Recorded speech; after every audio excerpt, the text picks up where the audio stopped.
Training के नाम पर ये क्या हो रहा है? रीलबाजी और टॉर्चर और लड़कियों के साथ बदतमीजी। आखिर कब जागेगा प्रशासन? जी हाँ, राजस्थान का कुचामन सिटी, जिसे हम शिक्षा की नगरी कहते हैं, आज वहां से ऐसी तस्वीरें आ रही है जो किसी का भी कालजा कांपती।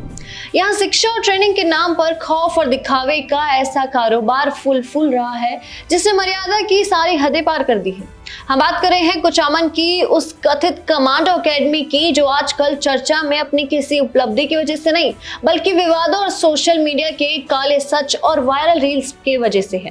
जरा सोचिए, एक मध्यम वर्गीय परिवार का युवा अपनी आंखों में फौज की वर्दी का सपने के लिए घर से निकलता है। एक पिता अपनी उम्र भर की कमाई फीस में झोंक देता है, लेकिन बदले में उसे क्या मिलता है? ट्रेनिंग नहीं, सिर्फ एक यूट्यूबर के कंटेंट का हिस्सा बनकर अपनी बेइज्जती करवाना। सोशल मीडिया पर विराट चौधरी और उनकी कमांडो एकेडमी के जो वीडियो वायरल हो रहे हैं वो काफी रोंगटे खड़े करने वाले हैं। अनुशासन सिखाने के नाम पर छात्र छात्राओं को थप्पड़ मारना, चप्पल से पीटना, जानलेवा स्टंट करवाना। मैं तो पूछती हूँ, क्या यही भारतीय सेना की ट्रेनिंग होती है? वीडियो में उन युवाओं के एक बार आप चेहरे देखिए, वहां अनुशासन नहीं बल्कि डर और बेबसी साफ झलकती है।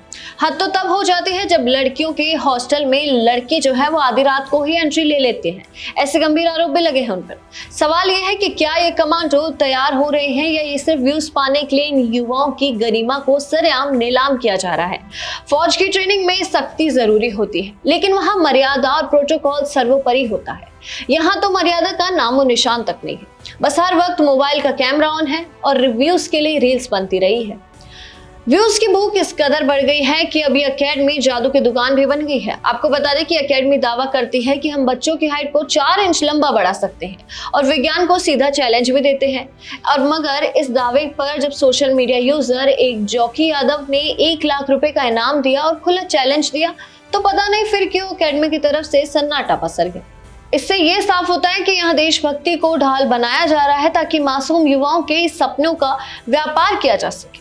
ये कोई एकेडमी नहीं बल्कि युवाओं के जज्बातों को बेचकर अपना बैंक बैलेंस बढ़ाने वाली कंटेंट फैक्ट्री नजर आती है। लेकिन सबसे बड़ा सवाल ये है कि भारतीय सेना की गरिमा और अनुशासन के साथ हो रहे इस खिलवाड़ पर अब तक प्रशासन मौन क्यों है? क्या कुचामन का प्रशासन और शिक्षा विभाग किसी बड़े हादसे का इंतजार कर रहा है या सिर्फ चंद व्यूज और फॉलोअर्स के लिए भारतीय सेना की वर्दी और उसकी महान ट्रेनिंग का मजाक बनाया जा रहा है? ये सीधा प्रहार है उन जाबाज जवानों और उस असली आर्मी एकेडमी पर जहां पसीने और खून से अनुशासन सींचा जाता है। फौज की ट्रेनिंग रील बनाने के लिए नहीं बल्कि देश की रक्षा के लिए होती है। सरेआम युवाओं को जलील करना किसी भी सूरत में ट्रेनिंग नहीं कही जा सकती। आखिर कब तक युवाओं के भविष्य और सेना की साख को इस डिजिटल धंधे के भेंट चढ़ाया जाएगा? अब वक्त आ गया है कि ऐसी दुकानों पर ताला लगे और कड़ी कार्रवाई हो। आपका क्या मानना है? क्या ऐसी निजी एकेडमियों के लिए तुरंत सख्त कानून नहीं बन जाने चाहिए? आपकी राय हमें कमेंट्स बॉक्स में जरूर लिखें और इस वीडियो को ज्यादा से ज्यादा शेयर करें और ऐसी तमाम खबरें और अपडेट्स के लिए देखते रहिए भारत अवतार। धन्यवाद।